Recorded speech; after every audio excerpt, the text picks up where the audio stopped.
चलिएगा देखिएगा, एक त्रिभुज जिसकी आधार की भुजा 8 सेंटीमीटर है और लंबाई 6 सेंटीमीटर है और बीच समकोण त्रिभुज है, तो AC का मान ज्ञात कीजिए।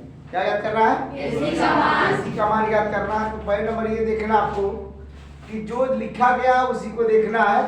और ये अगर त्रिभुज की बात किया है तो इसमें एक चीज पहले से क्या कहा है कि ये समकोण त्रिभुज है। कौन सा त्रिभुज है? समकोण। और जब समकोण त्रिभुज है तो समकोण के बारे में बात करना है। तो समकोण त्रिभुज के लिए हम लोग को हमेशा एक काम करना है, ये देखिएगा एक समकोण त्रिभुज बनाएंगे, लेकिन पहले नंबर देखिएगा, ध्यान दीजिए इस तरीके से।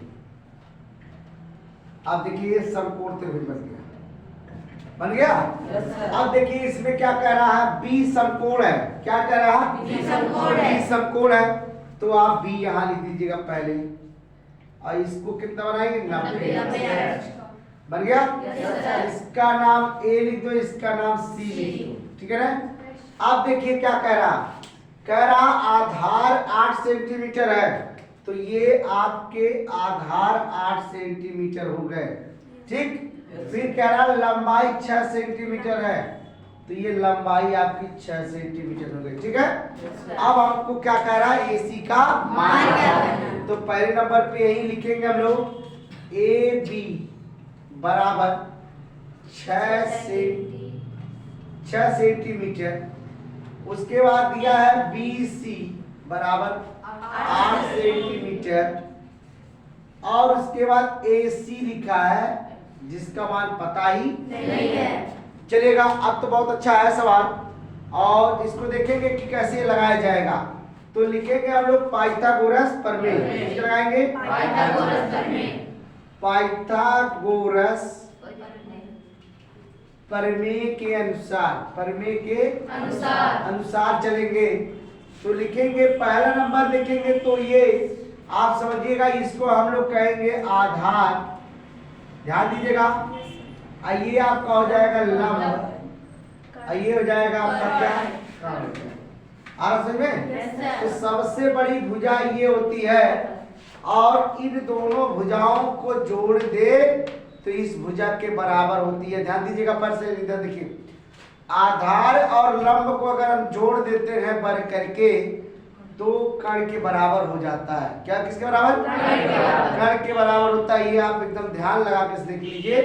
तो लिखेंगे हम लोग, पहले लिखेंगे इसमें AC लिखा है, तो AC का मान देखिए कर्ण है, तो आप ऐसे लिख सकते हैं कर्ण का स्क्वायर। कर्ण का स्क्वायर कह रहा कि कर्ण क्या कह रहा कि हमारे बराबर तुम दोनों लोग हो, तो लिख दो यार, आप पहले नंबर पे लिख दीजिए आधार का स्क्वायर प्लस लंब का स्क्वायर। सही है बेटा? तो कर्ण का वर्ग दिया ही नहीं है, तो कर्ण के जगह पे आप AC लिख सकते हैं, AC स्क्वायर, ठीक है ना। बराबर लिखेंगे, आधार कितना है? 8 का वर्ग कर देंगे और प्लस 6 का वर्ग कर देंगे, तो लिखेंगे AC स्क्वायर बराबर 8 अठाए 64। अच्छा 36। AC बराबर लिखेंगे, जोड़ लेके ना जाएगा 100 आएगा नहीं आएगा? अब देखिएगा, इधर दिखाई दे रहा है, उसमें देख लीजिए। अब देखिएगा, इसको हम लोग AC बराबर लिखेंगे अंडर रूट के ना 100। अब AC बराबर लिखे, फिर यहाँ भी लिख सकते हैं आप चाहे तो, AC बराबर लिख देंगे गाड़ी में 10 गुणे 10, AC बराबर आपका 10 हो जाएगा। समझ में आया कि नहीं आया? तो आप इसका मान 10 लगा देंगे। ये सवाल आपका कंप्लीट होता है। ऐसे सवाल अगर कुछ भी मिले तो आप बेहिचक होके लगाइए, कहीं दिक्कत नहीं है।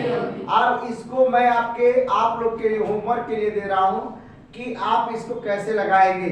तो इसमें मैंने क्या कर दिया, अब देखिएगा, ये चेंज मैं कर रहा हूं, आपको समझ में आना चाहिए। तो AC की वैल्यू मैंने जो है आपको रखने के लिए यहाँ मैंने 100 कर दिया। कितना कर दिया? 100। और इसका कर दिया 8। अब AB की मान हमको पता नहीं है, तो AB की जगह हमने क्या लगा? प्रश्नवाचक का चिन्ह लगा दिया। तो AC की वैल्यू आपका इसमें देखिएगा, AC के जगह पे आप किसका मान रखेंगे? AC के जगह पे आप लोग देखिएगा, जिसे आधार लिखेंगे। क्या लिखेंगे? आधार का वैल्यू निकालेंगे। आधार का मान पता नहीं रहेगा, सही है। आधार का मान निकालेंगे और आप देखेंगे आधार के जगह पे यहाँ लिख देंगे कर्ण लिख देंगे। क्या लिखेंगे? कर्ण की भुजा कितना हो जाएगा? कर्ण की भुजा आप देखेंगे इसको 10 मान लो। क्या मान लो? 10। इसको 10 मान लो और बकिया इसको 8 मान लो। अब देखिएगा लगा देंगे तो आपके आधार की वैल्यू आपको मिल जाएगी। क्लियर हुआ? इस सवाल को नोट कर लीजिए और दूसरा सवाल लगाने का प्रयास यहाँ नहीं, घर पे जरूर कीजिए और इसको बताने का पूरा प्रयास कीजिए कि हमको आ रहा है। समझ में आ रहा है भाई बात? चलिए नोट कर लीजिएगा।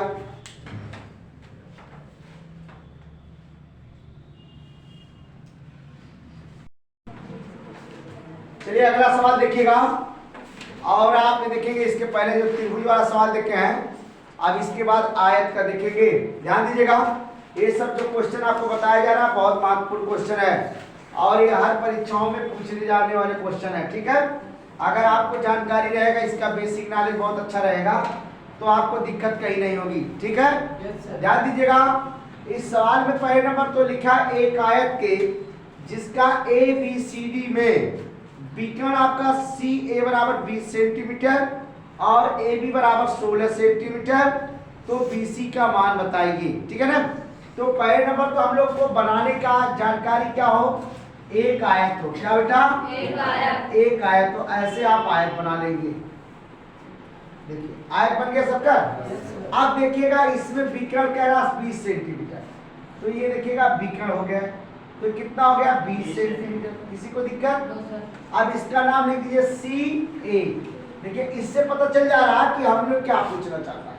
अब हमारे पास देखेंगे AB, अब A यहाँ लिख देंगे, क्या B लिख देंगे, तो B का मान कितना हो गया? 16। बताओ समझ में आया कि नहीं आया? अब इसका मान अपने आप आ जाएगा, क्या है? नाम D है। क्लियर हुआ? ऐसे लगाएंगे कभी भी दिक्कत सवाल आपको नहीं होगी। देखिए जितना मैं कह रहा हूँ उतना ही करते रहिएगा, एकदम सही से आपको आ जाएगा।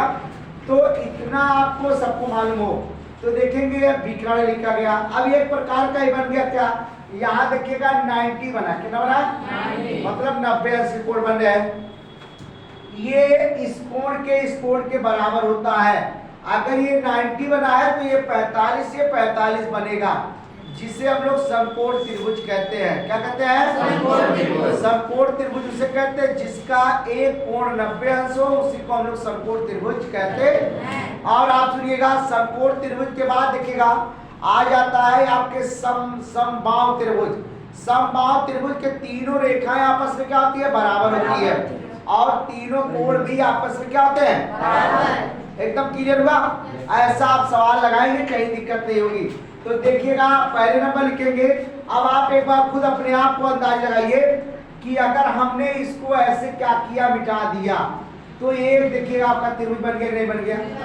लेकिन इसको आपको मिटाना नहीं है बाबू, समझाना है। आइए समझाने के नाते हमने बनाने का काम किया है। तो हमने क्या लिखा, ये पहला वाला भुजा बड़ी है तो लिखेंगे हम लोग क्या इसमें लगाएंगे, AC बराबर लिखेंगे कितना है? 20 सेंटीमीटर है। इतना है ना? Yes sir. अब BC और लिखेंगे AB बराबर आपके 16 सेंटीमीटर। बताओ आ रहा समझ में? तो जब इतना समझ में आ गया तो हम लोग BC का मान निकाल सकते हैं। तो BC बराबर लिखेंगे हम लोग, BC का मान पता ही नहीं है तो लगाएंगे किसका सूत्र? पाइथागोरस प्रमेय के अनुसार, प्रमेय के अनुसार लिखेंगे। तो ये आपको सबको पहले समझ में आना चाहिए। तो हम लोग लिखेंगे AC स्क्वायर बराबर, AC का मतलब देखिएगा ये क्या हो गया? कर्ण हो गया। क्या हो गया? कर्ण हो गया। फिर देखिए आधार, फिर क्या हो गया? ये लंब हो गया। तो लिखेंगे आधार के जगह पर हम लोग लिखेंगे AB का स्क्वायर और प्लस का BC का स्क्वायर। आ रहा सबको समझ में? देखिए अब आप लोग AC के जगह पे रखेंगे 20 का स्क्वायर कर देंगे ऐसे।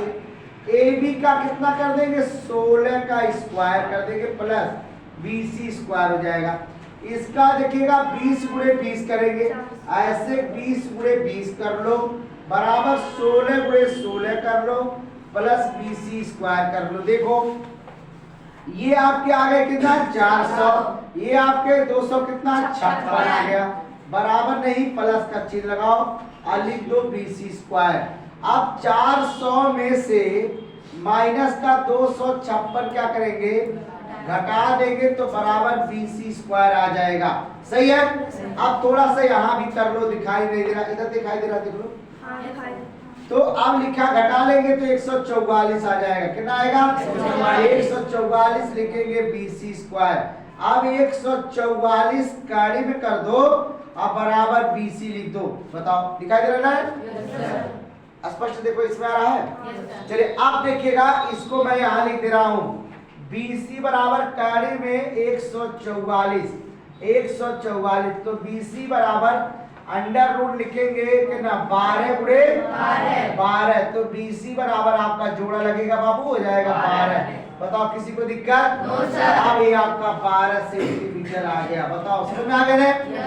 देखिए बहुत अच्छा सवाल था, बहुत अच्छे ठीक से इसको बताया भी गया है। ठीक, फिर अगले नेक्स्ट वीडियो को अगले सवाल के हिसाब से हम लोग बताने का काम करेंगे।